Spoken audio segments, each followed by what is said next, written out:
Bismillahirrahmanirrahim, dear students. In functional analysis, inner product spaces, we have continued. So the question, let x not 0, y not 0, दोनों non zero vectors हैं. ए part ये है कि if x perpendicular to y, show that x y जो pair of two vectors है, that is a linearly independent set are dependent. Number 2, b, extend this result to the mutually orthogonal non-zero vectors up to n vectors कि अगर इसको generalise किया जाए तो generalise version में इसकी क्या स्टेटमेंट बनेगी, ये क्वेश्चन है हमारे पास. नंबर 1 में suppose alpha x plus beta y equal to 0 linear independent है. हमने क्या बनाया है इसका, so this is a linear combination. क्या आपने क्या बना दिया, इसका लीनियर कॉम्बिनेशन बनाया. And then alpha x beta y with itself inner product equal to 0. Now इसको खोलेंगे अल्फ़ा विद अल्फ़ा, यानी इधर भी अल्फ़ा आना था, इधर भी अल्फ़ा, और पहले में आता है तो अल्फ़ा वैसे, दूसरे से निकालते हैं तो alpha conjugate.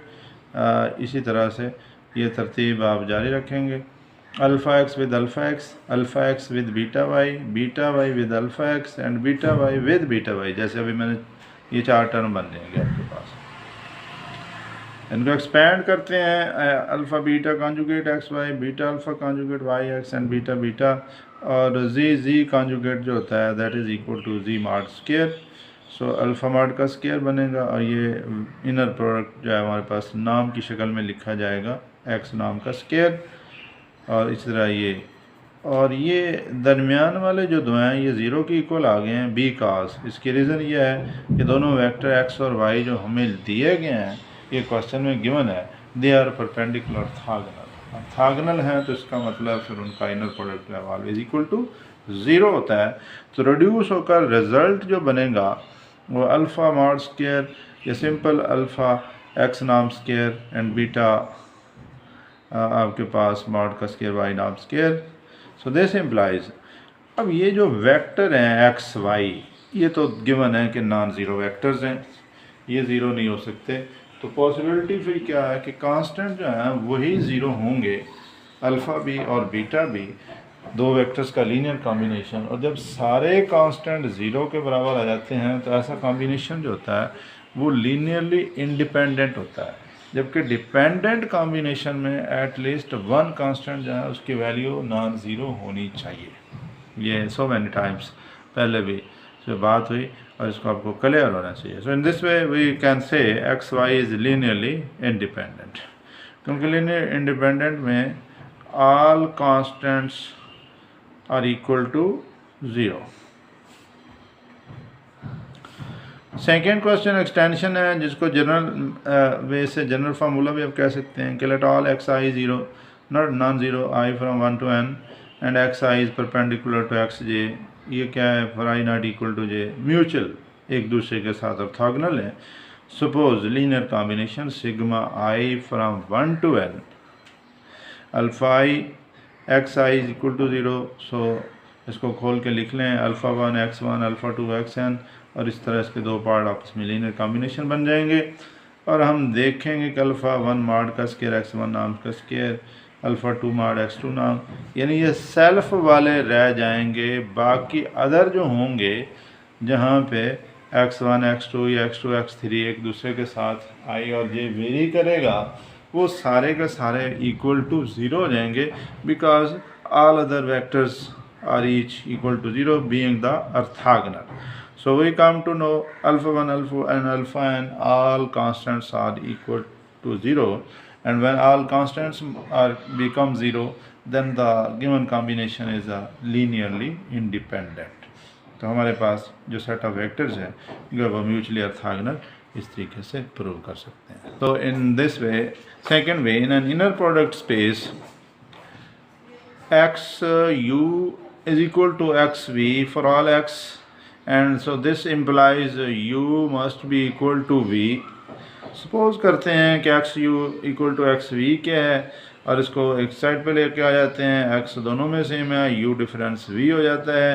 Take x is equal to u difference v in number 1 तो u माइनस वी के साथ, और ये हमारे पास इनर प्रोडक्ट नाम की शक्ल में लिखेंगे तो इसका स्क्वायर बन जाएगा।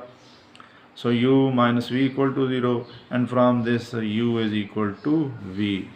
तो आपस में ये सेम वेक्टर्स हैं, डिफरेंट ये चीज़ नहीं। नेक्स्ट क्वेश्चन है, in an inner product space prove that x is perpendicular to y if and only if x plus alpha y norm is equal to x minus alpha y norm for all scalars alpha. Gentleman, जैसा कि आपको पता चल चुका है, शायद ये online में लास्ट लेक्चर हो, क्योंकि इसके बाद कॉलेज में जो फिज़िकल क्लासेस हैं वो ओपन हो रही हैं, और इस तरह से एग्ज़ाम के हवाले से अभी तक कोई क्लियर नहीं है कि वो ऑनलाइन या फिज़िकल किस मोड में या फॉर्म में होगा। But try to make it vigilant for the study point of view.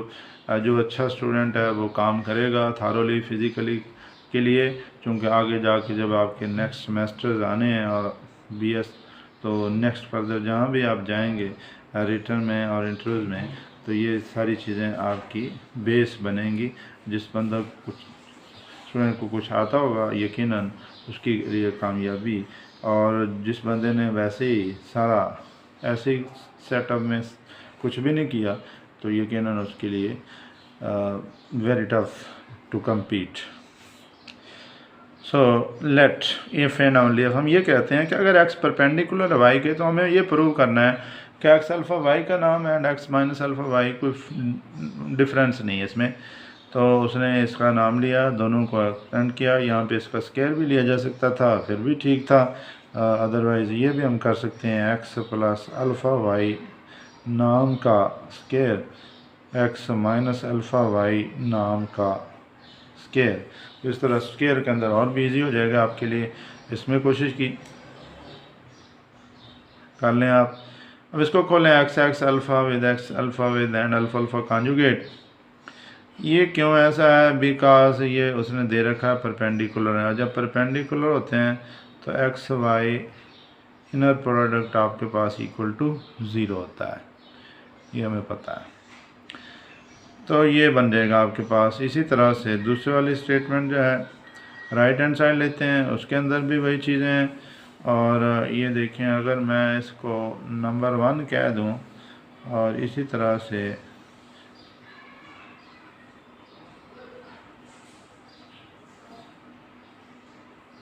Number 2 कह दूं, तो फ्रॉम इक्वेशन 1 एंड 2 दोनों में मेरे पास ये रिज़ल्ट जो है वो प्रूव हो जाता है। कन्वर्स में ये मानेंगे कि सपोज करें कि ये बराबर हैं, और हम यहाँ से प्रूव करेंगे कि x परपेंडिकुलर है y के, ये इक्वल मानते हैं। तो x अल्फ़ा वाई कॉन्जुगेट की शक्ल में। अब इसको खोल लें दोनों साइड पे, तो x नाम इधर भी है y नाम,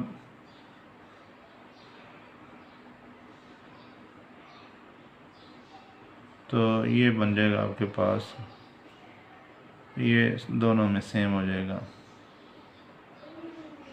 ये तो कैंसिलेशन हो जाएगा। 2 अल्फ़ा कॉन्जुगेट, जब इसका आप कॉन्जुगेट लेते हैं तो अल्फ़ा कॉन्जुगेट हो जाएगा, और ये भी एक्स वाई हो जाएगा, क्योंकि वाई एक्स का जो कॉन्जुगेट होता है that is equal to x y. इस तरह से इसको आप रिप्लेस कर सकते हैं, और इधर भी वही चीज़ हो जाएगी, ये वैसे ही 0 हो जाएगा।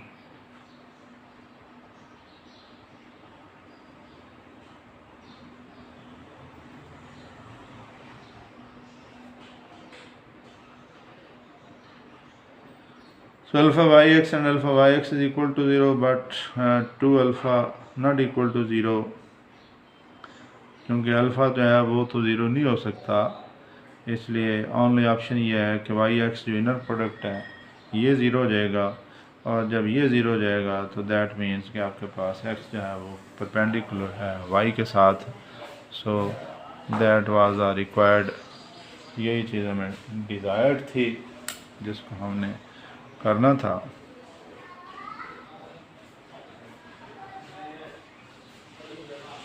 तो इस तरह से इनर प्रोडक्ट की ये एप्लीकेशन और उसकी ये प्रॉपर्टीज़ हैं जिनको किसी शक्ल में